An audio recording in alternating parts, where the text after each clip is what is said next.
Welcome this YouTube channel Ranjan educational point. Guys, आज हम लोग पढ़ेंगे कूलम्ब्स लॉ। इसको इन्वर्स स्क्वायर लॉ भी कहते हैं।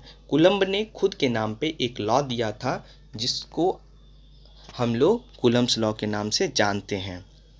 तो उन्होंने कहा the magnitude of electrostatics force between two point charges is directly proportional to the product of magnitude of charges and inversely proportional to the square of the distance between them.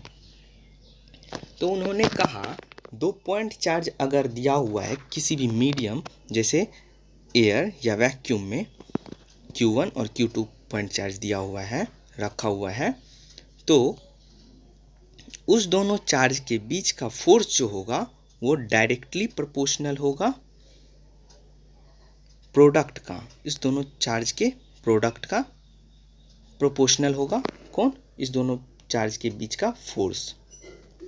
तो उन्होंने यही कहा, और उन्होंने यह भी कहा कि दोनों चार्ज के बीच का फोर्स जो होगा वो इन्वर्सली प्रोपोर्शनल होगा दोनों चार्ज के बीच का डिस्टेंस r के स्क्वायर का।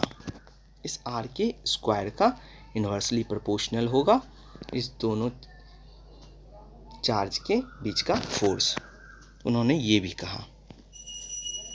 तो चलिए आगे इसका डेरिवेशन देख लेते हैं।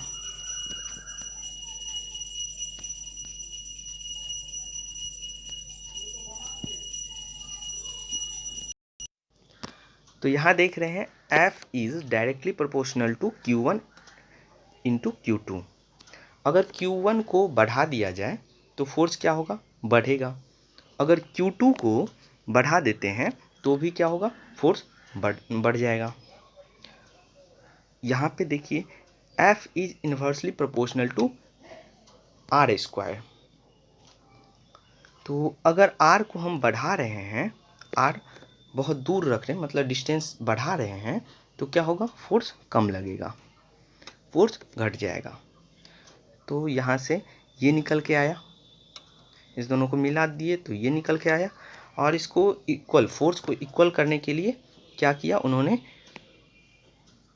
के कांस्टेंट लगाया, जिसको आगे चलकर हम लोग कूलम्ब्स कांस्टेंट के नाम से जानते हैं।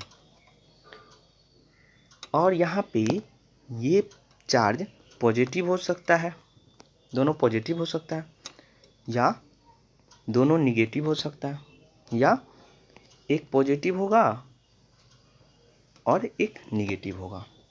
ये तीन केस हो सकता है।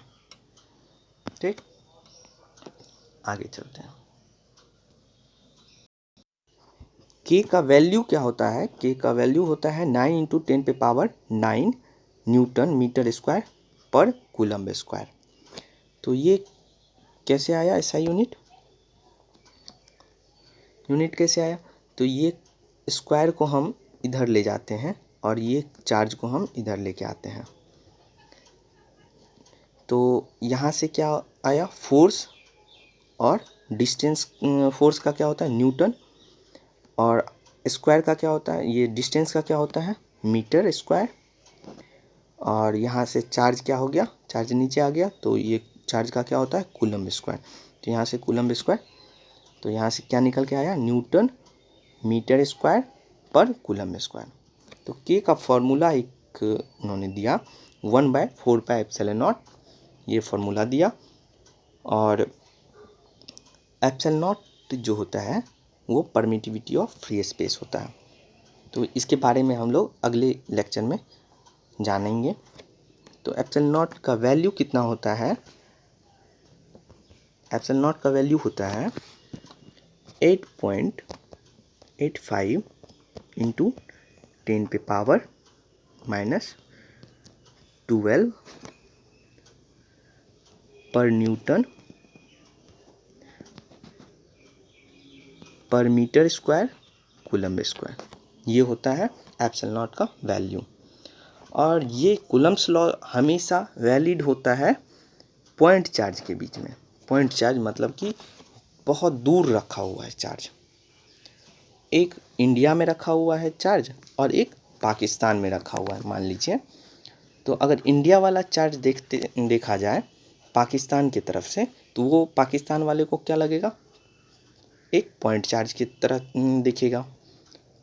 और इंडिया वाला अगर देखता है पाकिस्तान में रखा हुआ है चार्ज, तो वो पॉइंट चार्ज की तरह बिहेव होगा। तो उस दोनों के बीच का डिस्टेंस r होना चाहिए इस कूलम्स लॉ में। तो टोटल फॉर्मूला निकल के आता है F = 1/4 pi epsilon not into Q1 Q2 by r²। तो यही निकल के आ रहा है। तो गाइज आप लोगों को अगर वीडियो अच्छा लगा हो तो आप लोग लाइक कर दें, सब्सक्राइब कर दें और कमेंट भी कर दें। थैंक यू, धन्यवाद, बाय बाय। और साथ में सब शेयर भी कर दें सभी फ्रेंड को, और अपने छोटे भाई को जो 11th 12th में हैं उन लोगों को शेयर भी कर दें।